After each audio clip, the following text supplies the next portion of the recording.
নমস্কার, বাংলা জ্ঞান হাব চ্যানেলে আপনাদের সকলকে স্বাগত। এই মুহূর্তে বাংলাদেশে যে ভারত বিরোধী স্লোগান পোস্টার দেখা যাচ্ছে, এটা কি সত্যি হঠাৎ করে তৈরি হওয়া কোনো সিচুয়েশন, নাকি প্ল্যান করে ইলেকশনের আগে এরকম অ্যাক্টিভিটি শুরু করে দেওয়া হয়েছে? আচ্ছা, নাকি এর পেছনে কোনো ইন্টারন্যাশনাল, হ্যাঁ আন্তর্জাতিক ষড়যন্ত্র চলছে? কারণ 2024 জুলাই মাসে আমরা যদি দেখি, 2025 ডিসেম্বর মাসে যদি দেখি, মানে এক বছরের মধ্যে এরকম সিচুয়েশন বাংলাদেশের মধ্যে তৈরি হচ্ছে কেন? প্রশ্ন উঠছে, এর মধ্যে কি কোনো ইন্টারন্যাশনাল ষড়যন্ত্র কাজ করছে? কারণ বাংলাদেশে ইলেকশন যত এগিয়ে আসছে, ততই কিন্তু বাংলাদেশের ইউথদের মধ্যে কিন্তু দেখা যাচ্ছে ভারত বিরোধী স্লোগান। আর এই স্লোগান শুধুমাত্র রাজনৈতিক মঞ্চ গরম করার জন্য তা নয়, সাথে সাথে, হ্যাঁ এটা তো কারণ আছেই, সাথে সাথে রাস্তাঘাট থেকে শুরু করে সোশ্যাল মিডিয়া থেকে শুরু করে সমস্ত জায়গায় ভারত বিরোধী কিন্তু স্লোগান করছে বাংলাদেশের মানুষ। এবার সব থেকে বড় প্রশ্ন যেটা হয়, র হ্যাঁ রয় চিন্তা কিন্তু এখানে নয়। কিন্তু আলাদা লেভেলে কিন্তু দেখে যাচ্ছে, দেখছে যে এটা কি শুধুমাত্র রাজনৈতিক কারণের জন্য হচ্ছে, নাকি এর পেছনে রয়েছে অন্য কোনো পলিটিক্যাল ইস্যু বা অন্য কোনো অ্যাঙ্গেল। কারণ ইন্ডিয়া বিরোধিতাতে পাকিস্তানকে নতুন কোনো যুদ্ধের পরিকল্পনা করছে। কারণ কেন পাকিস্তান করছে আমি সেটাও আমরা আলোচনা করব এই ভিডিওতে। নাকি এখানে অন্য কোনো ব্যাপার, চীন সে তার স্ট্র্যাটেজিক্যালি ইনভেস্টমেন্ট যেটা করে দিয়েছে বাংলাদেশে হিউজ আকারে, সেটাও আলোচনা করব। চীন কোনো ষড়যন্ত্র খেলছে কিনা, নাকি সাউথ এশিয়ার মধ্যে আমেরিকা নিজের ক্ষমতা বজায় রাখা এবং ধরে রাখার জন্য অন্য কোনো গেম খেলছে কিনা, তারও কিন্তু আছে খোলাসা করব এ টু জেড। কারণ আপনারা জানেন যে ডেটা ছাড়া কিন্তু আমরা এই চ্যানেলে কথা বলি না। ডেটা আছে বলে আমরা কথা বলবো, ডেটা থাকবে না ভিডিও আনবো না। প্রশ্ন হচ্ছে, নাকি ট্রাম্প কোনো গেম খেলছে? তাহলে কি করছে? চীন, পাকিস্তান এবং আমেরিকা কোন গোপন প্ল্যান নিয়ে এরা টুকটুক টুকটুক করে এগিয়ে যাচ্ছে এবং বাংলাদেশের মানুষকে উত্তেজিত করছে? সবার প্রথমে আমি আসি আপনাদের সামনে কয়েকটা বিষয় নিয়ে। এই হচ্ছে বিষয়, আসছি আর্টিকেলেও আসছি। দেখুন, বাংলাদেশের রাজনীতি মানে একটা গভীর অস্থিরতার মধ্যে দিয়ে এখন বর্তমান সময় যাচ্ছে। কেন বলুন তো? তার পেছনে কারণ হচ্ছে 12ই ফেব্রুয়ারি, মানে আর এক মাস পর যদি দেখা যায়, 1.5 মাস হবে হয়তো, 1.5 মাস পর বাংলাদেশে ইলেকশন। বাংলাদেশে ইলেকশন, সেখানে 70% মতো লিডার তারা কি করছে, ভারত বিরোধিতাকে তাদের প্রচারে প্রধান অস্ত্র বানিয়ে নিয়েছে। যে খেলাটা বাংলাদেশে হাসিনা সরকারকে সরানোর পর ইউনূস সরকার তার প্রচারে প্রধান হাতিয়ার করে নিয়েছিল ভারত বিরোধিতাকে, যে ভারত বিরোধিতা করার জন্য কখনো সে চীনে গেছে, কখনো পাকিস্তানে গেছে, কখনো ইউনাইটেড নেশনে গিয়ে বলে এসেছে, সেই ইস্যুটাকে কিন্তু বাংলাদেশে বিভিন্ন পলিটিক্যাল পার্টি তারা কিন্তু ভারত বিরোধিতাকে প্রধান অস্ত্র হিসেবে বেছে নিয়েছে। আচ্ছা, প্রশ্ন হচ্ছে ভারত বিরোধিতাকে এরা বেছে নিল কেন অস্ত্র হিসাবে? এর পেছনে অনেকগুলো কারণ আছে, 3টে কারণ আমি আপনাদের সামনে আলোচনা করব। সব থেকে বড় কারণ যেটা হচ্ছে, এনসিপি, ন্যাশনাল সিটিজেন পার্টি, তার মেম্বার ওসমান হাদিকে কয়েকদিন আগে গুলি করে দেওয়া হয়েছে এবং সেখানে যারা গুলি করেছে তারা কিন্তু পালিয়ে গেছে, এরকম বাংলাদেশ দাবি করছে। এবং বাংলাদেশ ভারতকে বলেছে যে তোমার দেশে পালিয়ে গেছে, তোমরা তাকে আমাদের হাতে তুলে দাও। ভারত তো ক্লিয়ার বলে দিয়েছে যে ভাই এরকম যদি এভিডেন্স থাকে তাহলে তাহলে দাও, নলে রিজেক্ট করে দিয়েছে ভারত। এই ঘটনা নিয়ে আমরা ভিডিও করেছি, এই বিষয় নিয়ে আমরা যাব না, এই বিষয়ে আমরা এখন আর আলোচনা করব না। কিন্তু বাংলাদেশে এই মুহূর্তে ভারত বিরোধী স্লোগানের পেছনে আরও একটা গুরুত্বপূর্ণ কারণ বাংলাদেশের মানুষ দেখাচ্ছে, এই প্রসঙ্গটা টেনে আনছে যে শেখ হাসিনা যেহেতু ভারত তাকে আশ্রয় দিয়েছে, হ্যাঁ ভারত তাকে আশ্রয় দিয়েছে, তার জন্য কিন্তু আরও বড় কিন্তু এরা আন্দোলন করে আছে এবং তারা আরও ভায়োলেন্স শুরু করে দিয়েছে। যে তারা বলছে যে যে শেখ হাসিনার সময় যে আন্দোলনটা বাংলাদেশে হয়েছিল সেটা এখনও সম্পূর্ণ হয়নি, অসম্পূর্ণ রয়েছে, তার জন্য তারা কিন্তু ফিল্ডে নেমেছে। এবং সাথে সাথে যদি দেখা যায় এখানে বাংলাদেশের নতুন পলিটিক্যাল পার্টি এবং ইউথরা তারা তাদের স্টেটমেন্টে ভারত বিরোধিতা আশ্রয় করছে, কারণ ভাইরাল হওয়ার জন্য।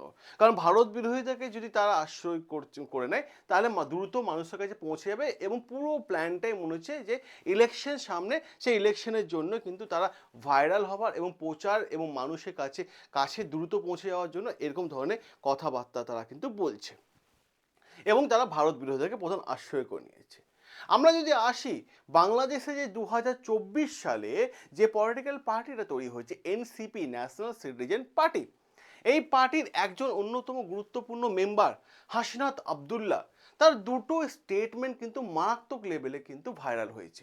দুটো স্টেটমেন্ট, এক নম্বর স্টেটমেন্ট কি বলছে এবং গুরুত্বপূর্ণ জায়গা, ঠিক না, যেটা ভারতের জন্য অত্যন্ত সংবেদনশীল, সে তার বক্তব্য যে বাংলাদেশের কাছে এমন বেশ কিছু শক্তি আছে, তারা যদি বাংলাদেশকে আশ্রয় দেয় তাহলে ভারত কিন্তু চাপে পড়ে যাবে।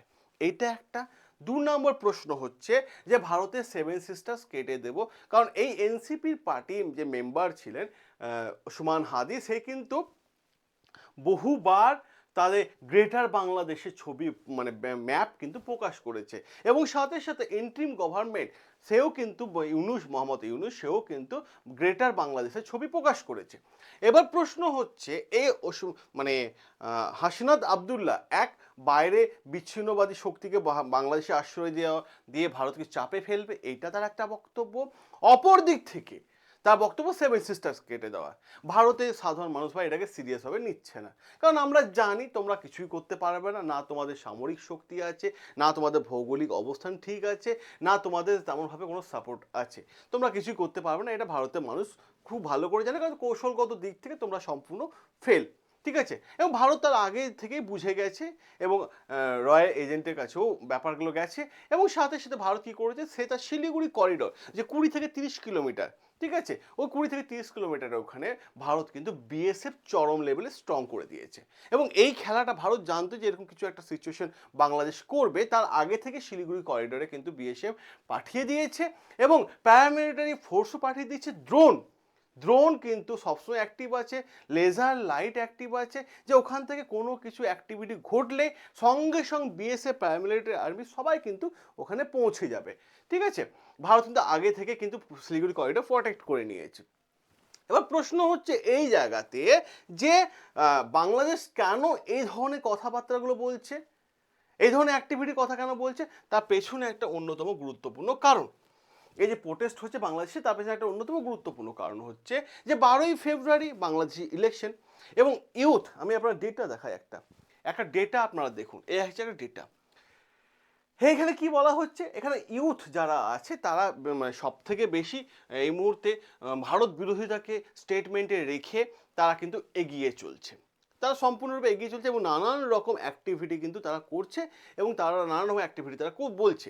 কি বলছে দেখুন, বাংলাদেশ, ঠিক আছে, 45 মিলিয়ন ইউথ, বাংলাদেশে এই মুহূর্তে যে টোটাল মানে ইউথ আছে 45 মিলিয়ন ইউথ রয়েছে, তারা কিন্তু সবাই কিন্তু ভারত বিরোধিতাকে আশ্রয় করেছে, এবং এই বয়সটা হচ্ছে 15 থেকে 29 বছরের, এই যে সব থেকে বেশি সংখ্যক মানুষ ইউথ লিডার, ঠিক আছে, অ্যারাউন্ড বলা হচ্ছে মানে 45.9 মিলিয়ন টোটাল পপুলেশনের ওপর কিন্তু ইউথ রয়েছে এতগুলো, এবং সাথে সাথে যদি আমরা দেখি এই ইউথরা কিন্তু সব থেকে বেশি ভোট ব্যাংক, এবং সাথে এই ইউথরাই রাস্তায় নেমেছে, এবং সাথে সাথে যদি দেখি সোশ্যাল মিডিয়া এবং উগ্র জাতীয়তাবাদের সঙ্গে জড়িত এই ইউথগুলো, ঠিক আছে, এবং এদেরকে মানে পলিটিক্যাল পার্টিগুলো দেখছে যে যদি এদেরকে আমি উস্কানিমূলকভাবে কথাবার্তা পৌঁছে দিতে পারি তাহলে আমার ভোটে জয় নিশ্চিত, তাই এদেরকে নিয়ে কিন্তু ফিল্ডে নেমে গেছে, চারিদিকে ভায়োলেন্স ছড়িয়ে গেছে, কোথাও আগুন লাগিয়ে দেওয়া হচ্ছে, কোথাও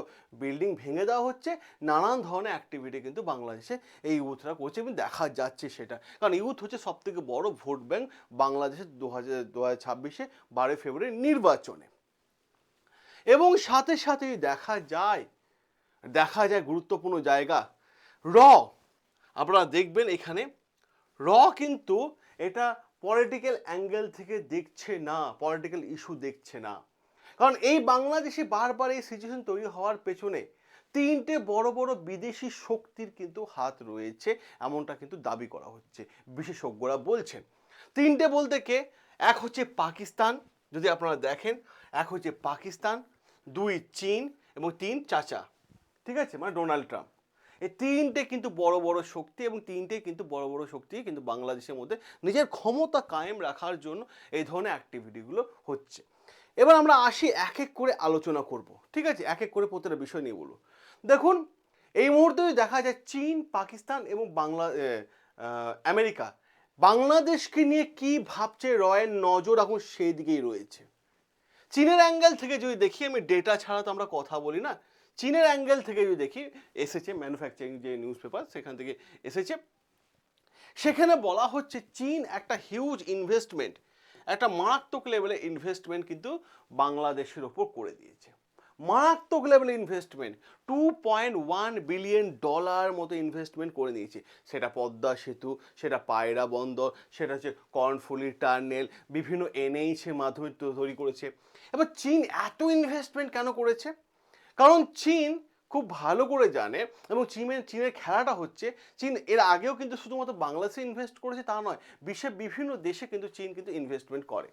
প্রথম দিকে সেই দেশে বন্দর তৈরি করে, ইনফ্রাস্ট্রাকচার তৈরি করে, কি বলে যে তোমার সাথে আমার বিজনেস ভালো হবে, তার জন্য আমি তোমাকে বন্দর বানিয়ে দিচ্ছি। সেই দেশের লোকেরা ভাববে যে হ্যাঁ বাহ, আমাদের জন্য বন্দর বানিয়ে দিচ্ছে, পরবর্তীকালে ওটা চীনে মিলিটারি বেস হয়ে যায়। চীন এরকম করেছে। এক্সাম্পল চাই, এক্সাম্পল দিয়ে আপনাকে কথা বলছি। যদি আপনারা দেখেন খুব ভালো হবে, পাকিস্তানে গোয়াদা বন্দর এখন চীনে মানে মিলিটারি বেসে পরিণত হয়ে গেছে, যদি আপনারা দেখেন, ঠিক আছে। অপর দিকে যদি শ্রীলঙ্কা দেখি, হাম্বানটোড়া বন্দর। অপর দিক থেকে যদি দেখি আফ্রিকা বন্দর হচ্ছে জিবুতি বন্দর। এই বন্দরগুলো প্রথমে ওই দেশের সাথে চীনের ব্যবসা বাণিজ্য কানেক্টিংয়ের জন্য চীন বানিয়েছিল, পরবর্তীগুলোতে ওইগুলোতে চীনে মিলিটারি বেসে কিন্তু পরিণত হয়ে গেছে। সেরকমভাবে বাংলাদেশের মধ্যেও কিন্তু চীন একটা বড় ইনভেস্টমেন্ট করে দিয়েছে, কারণ সেগুলো তার নিজের কন্ট্রোলে রাখার জন্য। এই চীন এই গেমটা খেলছে কারণ চীনের এখানে একটা হিউজ ইনভেস্টমেন্ট তৈরি হয়ে গেছে, এবং চীন কি করেছে, গোটা বাংলাদেশকে না নানান জায়গায় ইনভেস্টমেন্ট করে কিন্তু ফাঁসিয়ে রেখে দিয়েছে। এবার প্রশ্ন এই জায়গায়, বাংলাদেশ গরম গরম উগ্র হয়ে নানান কথাবার্তা বলছে, ভায়োলেন্স হচ্ছে, চীন কিন্তু এখানে ঠান্ডাভাবে নিজের জমিন, হ্যাঁ, নিজের জমি এত স্ট্রং করে রয়েছে এবং পুরো শান্তভাবে গেম খেলছে, যেটা বাংলাদেশের মানুষ বুঝতে পারছে না। অপর দিক থেকে দেখা যায়, চীন চাইছে নর্থ বাংলাদেশের এলাকাগুলোকে ডেভেলপ করতে, সেখানেও ইনভেস্ট করছে। নর্থ বাংলাদেশের এলাকা যদি ডেভেলপ হয়ে যায়, তাহলে চীন ভারতের নর্থ ইস্ট এলাকাগুলোকে কিন্তু কন্ট্রোল করা একটা বড় প্ল্যান খেলছে, যেটা বাংলাদেশের মানুষ বুঝতে পারছে না। এটা গেল একটা কারণ। অপর দিক থেকে যদি দেখি পাকিস্তানে এখানে কি ভূমিকা আছে, পাকিস্তানের ভূমিকা এইটাই, পাকিস্তানে এখন অর্থনৈতিক দিক থেকে ইকোনমিক্স ডাউন যাচ্ছে, এবং পাকিস্তান বারবার একটাই কথা বলে এসেছে যে ভারতকে এবার আক্রমণ করলে নর্থ সাইড নয়, পূর্ব সাইড দিতে আক্রমণ করবো, ভারতবর্ষের নর্থ ইস্ট রাজ্যগুলোকে নিয়ে আক্রমণ করবো, এবং সেটা বাংলাদেশ থেকে আক্রমণ করবো, এমন কিন্তু স্টেটমেন্ট কিন্তু পাকিস্তান বারবার দিয়েছে। ভাই, পাকিস্তানকে একটা কথা বলতে পারি আমি, তোমার দেশে ইকোনমি অবস্থা খুব খারাপ, ডেভেলপ করতে পারছো না, আমেরিকা থেকে ফান্ডিং আছো, চাচা তোমাকে ফান্ডিং দিচ্ছে, সেই ফান্ডিংয়ে তুমি ব্যবসা করছো, চীনের টাকাও এনেছিলে, সেই টাকা ধুলিসাৎ করে দিয়েছো, কারণ চায়না পাকিস্তান ইকোনমিক করিডোর 2013 সালে প্রজেক্ট এখনও পর্যন্ত মানে পাকিস্তান রেডি করে দিতে পারেনি, কিন্তু টাকা খেয়ে নিয়েছে, ঠিক আছে। তো ইকোনমিক কন্ডিশন তোমাদের খুব খারাপ। তাহলে এখন আমি একটাই কথা বলতে পারি, অপারেশন সিঁদুর কিন্তু বন্ধ হয়ে যায়নি, অপারেশন সিঁদুর এখনো বন্ধ হয়ে যায়নি, আমি পাকিস্তানকে এটাই বলতে চাই। সাথে সাথে অপারেশন সিঁদুর 2 স্টার্ট করতে ভারত কিন্তু বেশি সময়ও ভাববে না। ব্রাহ্মসে যে খেলাটা দেখিয়েছিল ভারত, সেই খেলাটা হয়তো পাকিস্তান হয়তো ভুলে গেছে। অপর দিক থেকে যদি দেখি আমেরিকার কি ভূমিকা এখানে, তিন শক্তির মধ্যে আমেরিকার এখানে গুরুত্বপূর্ণ একটা ভূমিকা রয়েছে, চাচার একটা ভূমিকা রয়েছে। এই চাচা চাইছে গুরুত্বপূর্ণ জায়গা, সেটা হচ্ছে চাচা চাইছে যে সাউথ এশিয়ার মধ্যে সে তার একটা ক্ষমতা, মানে পাওয়ার, সেটা বজায় রাখতে কারণটা হচ্ছে যে চাচা চায়, আমেরিকা সবসময় চায় যে বিশ্বের সমস্ত দেশকে মানে আমি চাপ সৃষ্টি করে নিজের কন্ট্রোলের মধ্যে রাখবো, নিজের পাওয়ারের মধ্যে রাখবো, যেটা আমেরিকা করতে চেয়েছে। কিন্তু বর্তমানে ডোনাল্ড ট্রাম্প আসার পর ভারত তার মুখের ওপর উত্তর দিয়ে দিয়েছে। ব্রাজিল তো বলেই দিয়েছে ভাই দরকার নেই তোমার সাথে রিলেশন, রাশিয়া তো ওর কথা শুনছেই না, এখন তো ট্রাম্প তো এখন দেখছি রাশিয়ার দিকে একটু এগোচ্ছে, ঠিক আছে, জেলেনস্কির দিকে এগোচ্ছে না। এবার প্রশ্ন হচ্ছে ভারতের সাথে বাংলাদেশের সম্পর্ক খুব ভালো, বিশেষ করে 2008 সাল থেকে 2024 সাল পর্যন্ত দেখি শেখ হাসিনা সরকারের সময় ভারত বাংলাদেশ রিলেশন বজায় রেখেছে। এই রিলেশনটা কিন্তু সহ্য করতে পারছে না কে? চাচা ডোনাল্ড ট্রাম্প। ঠিক আছে, ডোনাল্ড ট্রাম্প যখন সহ্য করতে পারছে না, তার চোখে এটা হচ্ছে মানে বিষ, ঠিক আছে, এক ধরনের কথা বলতে গেলে বিষ। সে তাই চেয়েছিল যে বাংলাদেশের মধ্যে আমি চীনকে জব্দ করব। কিভাবে জব্দ করব? বাংলাদেশের একটা আইল্যান্ড আছে যার নাম হচ্ছে সেন্ট মার্টিন আইল্যান্ড। সেই সেন্ট মার্টিন আইল্যান্ডটা মানে আমেরিকা চেয়েছিল হাসিনার কাছ থেকে, শেখ হাসিনার কাছ থেকে। শেখ হাসিনা বলেছিল, ভাই আমি আমার এলাকা তোমাকে দেবো না, আমি আমার এলাকায় তোমাদের মিলিটারি বেস বানাতে দেবো না।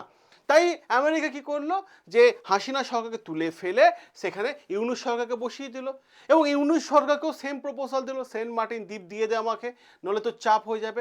ইউনূস সরকার সেন্ট মার্টিন দ্বীপ চাচা ইউনূস সরকারকে সেন্ট মার্টিন দ্বীপ দেওয়ার আগে ইউনূস কি করে, ইউনূস তো সব কিছু বিক্রি করে দিচ্ছে, ইউনূস কি করলো, সেন্ট মার্টিন দ্বীপটার সঙ্গে ডিল করে নিল চীনের সাথে, তাহলে সেন্ট মার্টিন কন্ট্রোল চলে গেল চীন। আর এই সেন্ট মার্টিন কেন চেয়েছিল? সেন্ট মার্টিন চেয়েছিল তার একটা অন্যতম কারণ হচ্ছে চীনের ওপর নজরদারি রাখতে। কারণ আমেরিকা এই মুহূর্তে যদি কাউকে সব থেকে শক্তিশালী কান্ট্রি মনে করছে এবং ইকোনমি এবং চ্যালেঞ্জিং কান্ট্রি মনে করছে, সেটা হচ্ছে চীন। চীনের ওপর নজরদারি রাখতে, ভারতের নর্থ ইস্টের ওপর নজরদারি রাখতে, মায়ানমারের ওপর নজরদারি রাখতে, আর পাকিস্তান তো তার বন্ধু হয়ে গেছে, চাচা এখন টাকা দিচ্ছে। তো এই পুরো বিষয়টার ওপর কিন্তু চীন, পাকিস্তান এবং আমেরিকা কি ভাবছে পুরো ডেটা সমেত আমি আপনাদের সামনে তুলে ধরলাম। তো আপনাদের কেমন লাগলো আর্টিকেলটা অতি অবশ্যই কমেন্ট বক্সে কমেন্ট করে জানাবেন। এবং সাথে সাথে আমি আর একটা বিষয় আমি আপনাদের দেখিয়ে দিই, ঠিক আছে, এই নাম্বারটা সবাই নোট করে নিন। এই নাম্বারটা, আপনি যদি আর্থিকভাবে পিছিয়ে থাকেন, আপনার যদি মনে হয় যে হ্যাঁ আপনার ব্যবসা মন্দ চলছে, মন্দা যাচ্ছে, ঠিক আছে, বাড়ির ফিনান্সিয়াল কন্ডিশন খারাপ, উচ্চশিক্ষিত হয়ে বাড়িতে বসে আছেন, জব লাগলেও আদার স্টেটে লাগছে, ঠিক আছে, তাহলে অতি অবশ্যই বলবো এআই শিখুন, আর্টিফিশিয়াল ইন্টেলিজেন্স শিখুন। বাড়ি থেকে বসে অনলাইনের মাধ্যমে ক্লাস করুন, জাস্ট 2 মাস, 2 মাস আমাদের সময় দিন, আপনি মাসে 1 থেকে 2 লক্ষ টাকা ইনকাম করবেন বাড়িতে খাওয়া দাওয়া করে বসে। তো যদি আপনার মনে হয় এআই শিখবেন, তাহলে এই হোয়াটসঅ্যাপ নাম্বার হাই এআই লিখে পাঠান, উইদিন এ সেকেন্ড আমাদের টিমের তরফ থেকে গ্রুপ জয়েন লিঙ্ক চলে যাবে, সেখানে গ্রুপ জয়েন হয়ে যান, সেখানে আমি অডিওর মাধ্যমে এআই পুরো বিষয়টা আপনাদের কাছে ক্লিয়ার করে দেবো। সকলে ভালো থাকবে, সুস্থ থাকবে, সাবস্ক্রাইব করে নেবে বাংলা জ্ঞান হাব, যেখানে প্রত্যেকটা আর্টিকেল তুলে এনে আমরা কিন্তু আলোচনা করি। দেখা হবে আপনাদের সাথে নতুন আরও একটা আর্টিকেল নিয়ে।